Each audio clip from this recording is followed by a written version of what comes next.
When I was putting Asriel on Steam, this company called Daily Indie Games reached out to me to see if I wanted to put it on their website. I didn't really have anything to lose since it's free for me to request product keys, and the website works by selling Steam keys to customers while I still keep a little bit of the profit. Now, the first thing I noticed, besides the website being a hotspot for cheap adult games, is that they have this cool discount section where they sell certain product keys for ridiculously cheap. And I figured if I'm buying a product code for a game from a third-party website for 5 cents, it probably can't be that good, so here we are.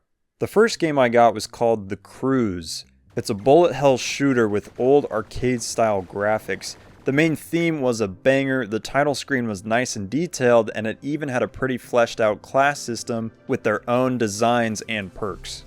Only 2 of the 3 modes were available, so I decided to start with the endless mode and just do hard.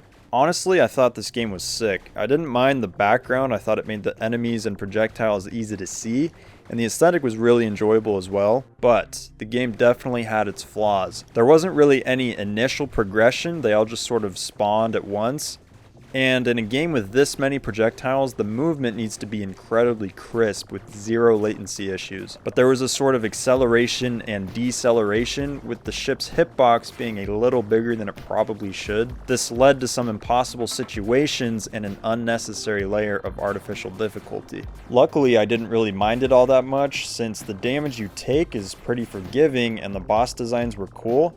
And I almost criticized the fact that all the enemy projectiles look the same, but this is actually a very, very good thing because it would be impossible to tell where anything is otherwise. With my newly unlocked class, I tried out Boss Rush, and the selection screen had this weird glitch where when you scrolled it moved like really slowly.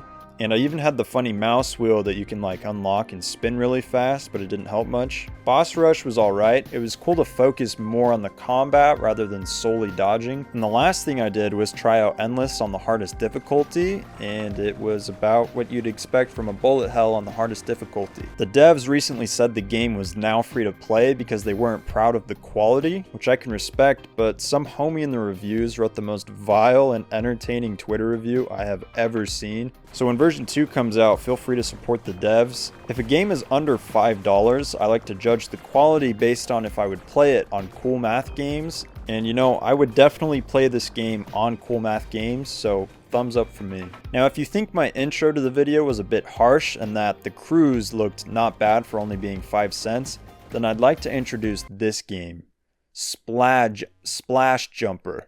A game so bad, it's the length of this sentence, but still manages to have more bugs than a AAA game. Unfortunately, the main theme is also a banger, but the game itself is genuine garbage. 0 out of 10, I would not play this on Cool Math Games, but oh my goodness, the main theme is really good.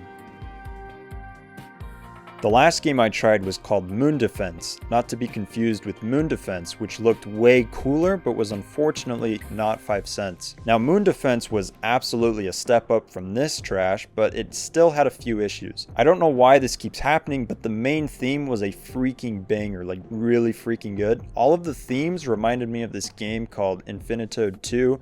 I don't know if you've played it.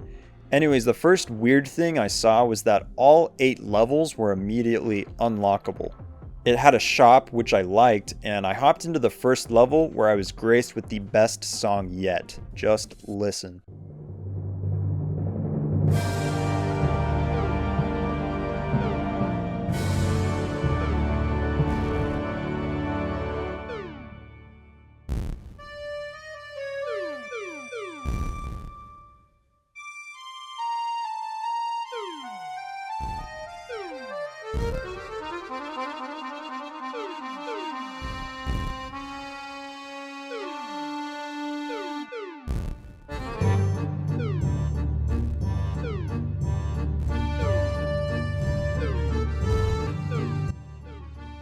Don't get me wrong, I hate the French, but somehow the accordion with the Transylvania-esque organ really distracts you from how boring the game is.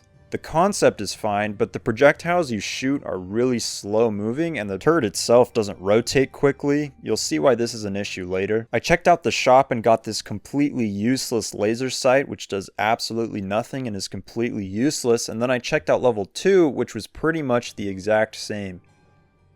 You also couldn't die unless the meteors precisely hit the buildings, so because I was feeling bold, I went straight to level 8. I proceeded to get absolutely trolled and watched as God rained divine punishment upon my moon defense. Even with my frame-perfect reaction time moving flawlessly between targets, I was still demolished in a matter of seconds and greeted with the most menacing game over screen I have ever seen. Moon defense was alright, I probably won't play it again, and I later found out that it doesn't save your data anyways. So if I were to rank them, I think it's pretty obvious that it would just look like this. If you want to play a game that's complete and also cheap, but really good, there's this cool one called Asriel on Steam. It's pretty cool and good, and you should check it out. Okay, thanks for watching. That's going to be about it. See ya.